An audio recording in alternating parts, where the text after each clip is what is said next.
What's up, Ghostface? Honored to have you here today. Let's get right into it. Your new album, Supreme Clientele 2.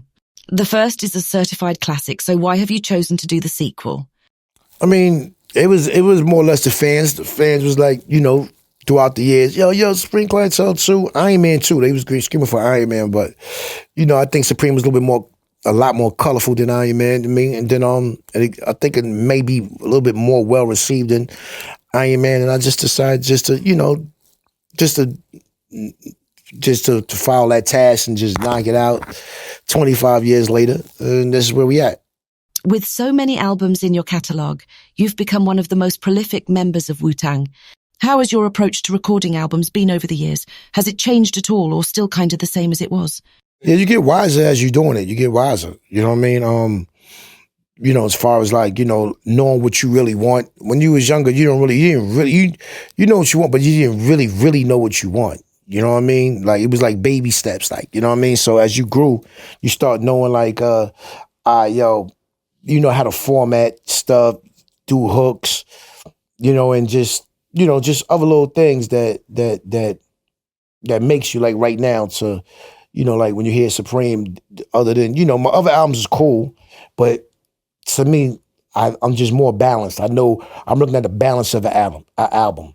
Like, okay, make sure you got this and got that, and make sure there's a little bounce to it. Okay, you know what? It's a frequency. Try to keep them on a certain frequency, and where they don't get lost and shit like that. How does it feel to be dropping your new album as part of the Mass Appeal Legend Has It campaign, amongst others like Nas, Mobb Deep, De La Soul, Slick Rick, and more? Yeah, these are the guys you grew up on. Me and Mobb Deep, we came around the same time. It's an honor, man. It's an honor to be playing with my brother on that team, Nas. You know what I mean? To have me on the same team with him, and for me, I'd rather give whatever I'm making my project to my brother. Like, I dealt with a lot of labels in the past, and it's like, you really can't trust nobody. But you know what? I love my brother, so if I'm gonna deal with anybody, I'd rather just go through him. And we have an understanding. We talk to each other, we text each other, shoot each other messages, and all that other stuff like that. So I'm more comfortable with him. And and Peter, his partner, he was the one that kept coming to me like throughout the years, wanting Supreme Clientele. So I just we went back and forth. Then we have a drought for like 2 years and come back again, and you know what I mean. And we kind of came to a point where we just made it happen. So that's why I gave him Set the Tone. That's why I was called Set the Tone, because when I did Set the Tone, I was setting the tone for this album to drop, for Supreme to drop. That's why I was called Set the Tone. You know what I mean? And it was kind of, that one was a good album too. It got a good response behind it. Not that much promotion, but it was a good response. And then we here now. When you're crafting an album, how often do you look back at your younger self versus looking ahead? Some artists create their best work later in life. Do you feel your earlier work informs what you're making now?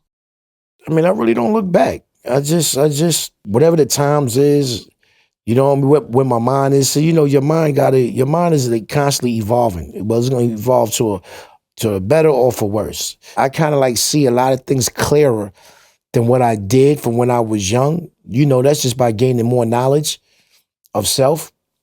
So I look at a lot of things in a different way than other people just look at things. This album is like, I took it through I had to find myself to see where I wanted to go with it. And that was like a little bit of a task right there. You know what I mean? But yeah, man, just making this album it was a test for me. I like tests. So I'll say that. I'll say that. I like doing bodies of work and trying to make movies out of them. But see, my shit it's at a cost though, because the movies I see, they're like, for music, it's a lot of samples. The company gotta be ready to pay for the samples, and we can get ahead and make magic. Just give me some time, and that's it, and I'll have it done for you.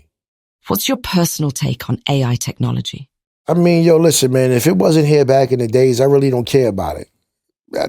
That's me. I'm an old school guy. I'm old fashioned. I got a lot of old fashioned. All this new internet technology stuff, I get it. You know what I mean? And, we trying to evolve and things like that, though. But when it still can have a little bit of fault, you know what I mean, in your life or whatever the case may be, like, yo, it's like this and like that. And, you know what I mean? It's like, I really don't, I'm really not for it. Like right now, like, no disrespect, but it's like you got the internet and you could take a rapper that's not even really good and just blow him up off of one silly record that he made. Like, and it's silly. Like, it's like they need so I was talking to somebody yesterday, they need a special category just for that type of shit. Like, you know what I mean? Like, you know what I'm saying? Like, you don't belong over here with the pioneers, with the real shit. You know what I mean? There's a category, because say I'm dropping the record, and then you got this guy, silly guy, dropping the record at the same time. And then all of a sudden, he just outdo me. You know what I mean? But it really don't count. You know what I mean? Because it's like, yo, that's your lane over there. You know what I mean? I think that we need lanes like soft rap, this kind of rap, mumble rap, that, so we can get it straight. You know what I'm saying? So I really wish that. But all this other internet shit, if it wasn't there, we should go back to the basics. You know what I mean? Because remember, we used to have to come into a cipher and prove yourself. If you had bars, you had to really like, all right, yo, you know what? Let me get in here and say when you really had to go home and write. The shit they doing right now, you could come off the head, you could do whatever. It's not really like hitting a nerve. It's like you're really not rapping, bro. You're saying 3-4 things: cars, drugs, girls, you know what I mean, sex. That's all about it. You know what I mean? But we had content, we had character, and all this and that. You know what I mean? So, and don't get me wrong, some of these guys is good. They good. Some of them is good, and for what they good for. But a lot of them, like 89, 90% of them, yo, this shit is like, and I'm not kicking dirt. I just, it's just that's their time. So I guess looking at it, the mind of the people, like how they came up, how they was raised, and they, because I always go back to that, because you gotta go back to the foundation. How they was raised, or how they came into their household or whatever, is a cause and effect on how we see the little generation right now. You know what I mean? So, and that's it though. You know what I mean? But we do need lanes though. So perhaps we're going to see a silly rap category at the Grammys in 2026. You got to. Yeah, you might as well. You got all this AI shit and everything else. Put it there. I ain't gonna do nothing. You know what I mean? But that's your raps though. You stand behind your rap. Having come into the game and carved out so many lanes in hip-hop, a lot of artists and works have been inspired by your formula and style. Do you see a lot of your influence on other artists? Oh, yeah, definitely. You know what I mean? But you know what? That's all praises do, man. If somebody look up to you or respect your craft like that, and they just so happen to, like to do that like that, even though I'm a guy that's based on originality, I look for that. But you know what? You can't get mad. It's almost like you want to be like your father or something, like, you know what I mean? And that's not no disrespectful way, but when you look up to something, it's like you looking up to like, oh snap, yo. You know what I mean? You got people that want to be Muhammad Ali. They want to be this and be that. You know what I mean? But I learned the first thing to do was just be yourself. You know what I mean? And and that's the best part. Learn, study, but whatever you do, and apply it to yourself. And that's what I did with the clan. Like, you know what I mean? Like I admired my brothers, and I took a piece from all of them. And created my own lane. And that's what you do. Are there any artists that are doing it today that you feel are carrying the torch after what you and Wu-Tang have done? I mean, you got your Kendrick Lamars and you got your Coles and all them guys like that or whatever. But there's a bunch of guys that's not even really on yet like that. You know what I mean? I see a lot of guys on Instagram that's nice, that's not even on. And that's like, that's getting busy. Even I bumped into Raskaz on last night, and his sons get busy. You know what I mean? He was like, yeah, and they was like, yo, he's working with RZA. They working with RZA now. Like, yo, and I see a lot of meth in one of the brothers, one of the guys. Like, yo, you know what? And he got it. He got it. He can go. He can go because he got a unique flow, unique style.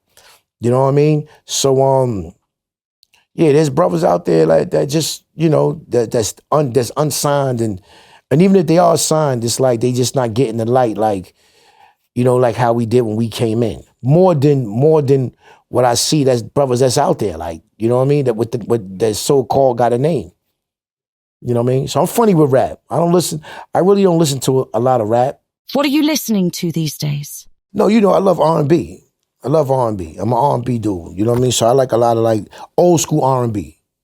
You know what I mean? 90s R&B, 80s R&B, like that type of shit. Then if I'm listening to soul music, you know, you in the 70s and late 60s and all that. What else is on the horizon for Ghostface Killah? I mean, we gonna just go ahead and work this album the most that we can work it. You know what I mean? We still got more music in the stash. We got the my Crew, the Yap City compilation. I'm gonna work on that. Finish up what I got with Sheik Luch. That's Wu Block, the Wu Block. And you know, just try to put the artists out that we got under Yap City. You know, and that's besides like other business ventures and stuff like that. But yeah, just stay focused, and I just getting where I fit in. You know what I mean? Because things is coming every day, like, you know what I mean? So you just got to make decisions and choices on, you know, you know what, let me do this, let me not do that. And, you know, that's good for me, that's not good for me.